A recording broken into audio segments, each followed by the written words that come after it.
Thanks అండి ఈ press మీట్కి వచ్చినందుకు.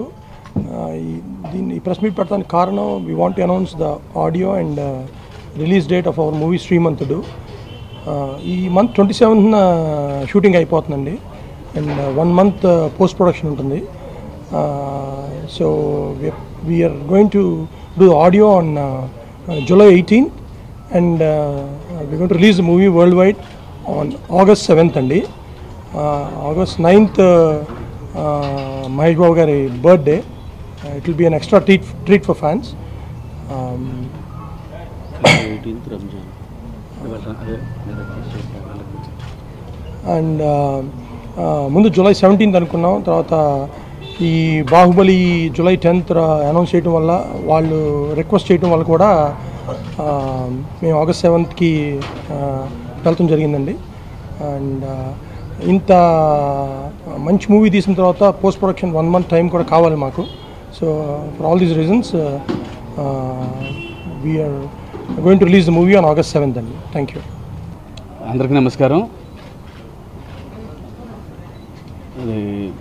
రేపు 27th కల్లా షూటింగ్ కంప్లీట్ అయిపోతుందండి, ఇంక్లూడింగ్ సాంగ్స్ అండ్ టాకింగ్ మొత్తం కంప్లీట్గా. అదే ముందు July 17th అనుకున్నాం, but everything will be rush. Post production కూడా మరి టైం ఉండదు. వాళ్ళు చెప్పినట్టు బాహుబలి కూడా July 10th అనౌన్స్ చేశారు. 2 big films సేమ్ టైంకి రావటం మంచిది కాదు. మాకు కూడా కొంచెం పోస్ట్ ప్రొడక్షన్ కొంచెం టైం దొరుకుతుంది. సో అది అన్ని రకాలుగా మూవీకి మంచిది, ఇండస్ట్రీకి మంచిది అని చెప్పి August 7th వెళ్ళటం జరిగింది.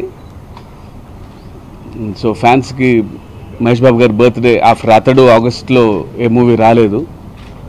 సో సేమ్ వీక్లో సినిమా రిలీజ్ అవటం ఫ్యాన్స్కి కూడా అని చెప్పినట్టు ఒక ట్రీట్లా ఉంటుంది ఈసారి. అండ్ టీజర్కి ఒక ఎక్స్ట్రాడినరీ రెస్పాన్స్ వచ్చింది. అండ్ అదే ఎనర్జీతో షూటింగ్ పూర్తి చేసుకుంటున్నాం. పోస్ట్ ప్రొడక్షన్ కూడా అదే ఎనర్జీతో జరుగుతుంది. July 18th ఫ్యాన్స్కి ఇంకా మచ్ మోర్ బెటర్ క్వాలిటీతో థియేట్రికల్ ట్రైలర్ కూడా రిలీజ్ చేస్తాం ఆడియో రోజు. August 7th will be real treat for the fans అండి శ్రీమంతుడు. నాకు అది పెద్ద ఐడియా లేదండి, అది నేను కూడా మీడియాలో చూశాను.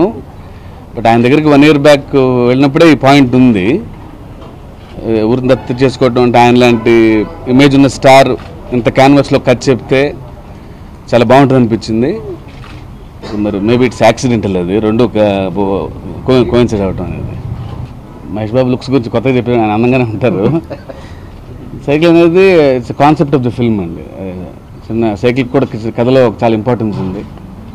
అలాంటి శ్రీమంతుడు వెరీ సింపుల్గా ఉంటాడు. నా శ్రీమంతుడు సైకిల్ మీదే వెళ్తాడు. సైకిల్ ఎంత అని చెప్పాము మేము, రేట్ చెప్పలేదు కదండి. అది రోడ్డు లేదండి, షాప్కి వెళ్ళి కొంటమే. రోడ్డు మీద చిన్నపిల్లలు కూడా ₹1,00,000 బైక్లు 2 లక్షల సైకిల్ వేసి తిరుగుతున్నారండి.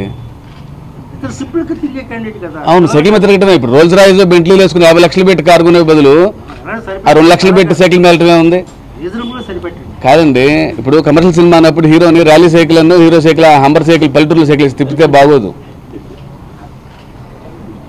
శ్రీమంతుడు సైకిల్ అది లేదండి. అంటే July 17th మేము ఆల్మోస్ట్ ఆయన వాళ్ళు బాహుబలి వాళ్ళు మే అన్నప్పుడు మేము జూలైకి వెళ్ళామండి. యాక్చువల్గా నేను ఫస్ట్ మే అనుకున్నాను, ప్లీజ్ సమ్మర్కి వద్దామని. సో వాళ్ళు మే అన్నారని రాజమౌళి గారు, మేము July 17th వెళ్ళాం. సో తర్వాత వాళ్ళు July 10th అన్నారు. అది కూడా అఫీషియల్గా చెప్పలేదు వాళ్ళు. సో వాళ్ళు అఫీషియల్గా అనౌన్స్ చేసిన తర్వాత మనం అప్పుడు డెసిషన్ తీసుకోవచ్చు. ఆల్రెడీ July 17th అని చెప్పి అనౌన్స్ చేయడం జరిగింది. సో July 10th అని వాళ్ళు అఫీషియల్గా ఎక్కడ చెప్పలేదండి. అది మామూలు చిన్న మీడియాలో న్యూస్ తప్ప ఎవరు అఫీషియల్గా ఎక్కడ ప్రెస్ మీట్ పెట్టి కానీ July 10th రిలీజ్ ఇవ్వడానికి కానీ రాజమౌళి గారు ఎక్కడ చెప్పలేదు. జూలై అన్నారు తప్ప మేము 17th అన్న తర్వాత. సో వాళ్ళు అఫీషియల్గా అనౌన్స్ చేసిన తర్వాత గారికి ఒక డిస్కషన్ ఉంటుంది ఇద్దరి మధ్యలో. అప్పుడు మనం డెసిషన్ తీసుకోవచ్చు అనుకున్నాం తప్ప మన వాళ్ళు మే అన్నప్పుడు మేము జూలై ఎక్స్ట్రాడినరీ ఫ్యామిలీ డ్రామా ఉంది అసలు. అంటే అసలు నా ఏ కథలోనూ ఫ్యామిలీ డ్రామా లేకుండా అసలు ఇంపాసిబుల్ రాయనది. బట్ ఎంత యూనివర్సల్ పాయింట్ తీసుకున్నా, ఎంత కొత్త పాయింట్ తీసుకున్నా సరే ఫ్యామిలీ ఎమోషన్స్ని కొత్తగా చూపిస్తూ ట్రై చేస్తున్నాం. ఇందులో ఎక్స్ట్రాడినరీ ఫ్యామిలీ డ్రామా ఉంది. మైత్రి మూవీ మేకర్స్ మీద this is the first production అండి వాళ్ళది. నవీన్ ఎర్నేన్ గారు, యలమంచిలి రవిశంకర్, సివి మోహన్ గారు కలిసి ప్రొడ్యూస్ చేసిన ఫిల్మ్ అది. అంటే వాళ్ళు ఎప్పటి నుంచో they are very much associated with films అండి. యూఎస్లో డిస్ట్రిబ్యూషన్ చేస్తున్నారు వాళ్ళు. Almost all the big films in the industry వాళ్ళే డిస్ట్రిబ్యూట్ చేశారు అక్కడ యూఎస్లో. ఆల్మోస్ట్ 3-4 years నుంచి వాళ్ళు అసలు ప్రొడక్షన్ చేయాల్సింది, కొంచెం లేట్ అయింది అది. బట్ లేట్ అయినా సరే చిన్న బ్యాంక్తోనే ఎంటర్ అవుతున్నారు, వెరీ బిగ్ ఫిల్మ్తో, వెరీ క్వాలిటీ ఫిల్మ్తోనే ఎంటర్ అవుతున్నారు. వెరీ ప్యాషనేట్ ప్రొఫెషనల్ ప్రొడ్యూసర్స్ వాళ్ళు. They are here to stay, they have a long way to go. అంటే కొంచెం తక్కువ పని ఉంటుందండి ఆయనతో నాకు, ఎందుకంటే ఇప్పుడు యాజ్ డైరెక్టర్గా నేను ఈ సీన్ ఇలా చేయాలి యాక్టర్స్కి వెళ్ళి నేను చెప్పాలి. బట్ ఈయనతో ఎక్కువ చెప్పడం ఉండదు, ఎందుకంటే ఆయన చేసుకుంటూ వెళ్ళిపోతారు. నేను వద్దన్నా, నేను బాగుందన్నా సరే ఒక 5-6 takes అయ్యి ఇంకా బెటర్ చేస్తూనే ఉంటారు. కొంచెం ఈ సినిమాకి చాలా తక్కువగా పనిచేశాను నేను. కథ రాసుకున్న తర్వాత పని అయిపోయింది యాక్చువల్గా. It is a directors delight అయినా సీన్ నాకన్నా రాసుకుని నేనైనా సరే నాకన్నా ఎక్కువ ఓన్ చేసుకొని బాగా అర్థం చేసుకొని చేయగల యాక్టర్ ఆయన. One of the greatest actor in our times. అలాంటి యాక్టర్తో డైలీగా సినిమా చేయడం అనేది I feel very much lucky అండి.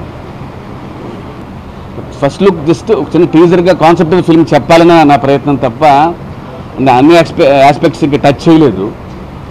థియేట్రికల్ ట్రైలర్లో ఇంకా డెప్త్కి వెళ్ళి అన్ని ఆస్పెక్ట్స్, ద రిమైనింగ్ కాస్ట్, అన్ని యాంగిల్స్ ఓపెన్ చేస్తాను. బట్ ఫస్ట్ ఏంటంటే నా సినిమా కాన్సెప్ట్ ఏంటో చెప్పాలనే ఉద్దేశంతో ఓన్లీ ఆయన మీద ఫోకస్ చేసి నా కథ చెప్పే ప్రయత్నం చేశాను టీజర్లో. అంటే కథకి ఎంత యాప్ట్గా ఉంటే అంత అలాగే మాట్లాడతారండి. ఎక్స్ట్రాగా వెళ్ళి పంచెస్ రాయటం అది నేను ఎప్పుడు చేయలేదు. ఆయన కూడా అలా మాట్లాడే వ్యక్తి కాదు. క్యారెక్టర్కి ఎంతవరకు మాట్లాడాలో అంతవరకు మాట్లాడే క్యారెక్టర్ అది. ఇదో ఆల్మోస్ట్ అంటే నాకు మిర్చి కూడా దేవిశ్రీ ప్రసాదేనండి. అంటే నా టెక్నీషియన్స్ అంతా కొంచెం స్క్రిప్ట్లో ఎక్కువగా ఇన్వాల్వ్ అయ్యే టెక్నీషియన్స్నే పెట్టుకుంటాను నేను. బీట్ దేవిశ్రీ ప్రసాద్ గారు కానివ్వండి, నా సినిమాటోగ్రఫర్ మది, and my art director Prakash, నా లిరిసిస్ట్ రామజోగేష్ శాస్త్రి గారు కానీ, అంటే వాళ్ళు ఫస్ట్ నుంచి కథ వింటారు వచ్చి, వాళ్ళు ఫుల్ నరేషన్ తీసుకొని ఈ కథకి ఎలాంటి సెట్స్ వేయాలని, ఆయన ఈ కథకి ఎలాంటి పాటలు రాయాలని, అంటే అన్ని పాటలు కథకు సంబంధించిన పాటలే, డూయట్స్ చాలా తక్కువ సినిమాలో.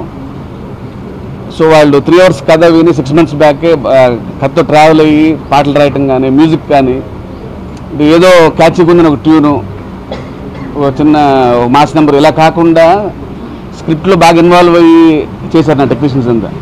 దేవిశ్రీ ప్రసాద్ కూడా ఆల్మోస్ట్ రేపు July 18th మీరు సాంగ్స్ వింటారు మీరు.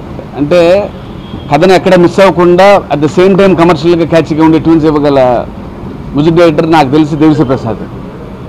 So he's done the best job again. Mirchi కంటే బెటర్ జాబ్ చేశారనుకుంటున్నాను. అసలు స్టార్ కాస్ట్కి ఎంతమంది, జ్యోతిబాబు గారు, ఆంధ్రప్రసాద్, నాన్ అఫోర్డబుల్ ఏం కాదు కదా. మహేష్ బాబు సినిమాకి కూడా జ్యోతిబాబు గారు, ఆంధ్రప్రసాద్ కూడా హెవీ బడ్జెట్ అయితే అలా ఇట్స్ ఇన్ ద బడ్జెట్. అది ప్రాబ్లం ఏం లేదండి. చాలా పక్కాగా జరిగిన సినిమా అంతా, అందరం వెరీ హ్యాపీ.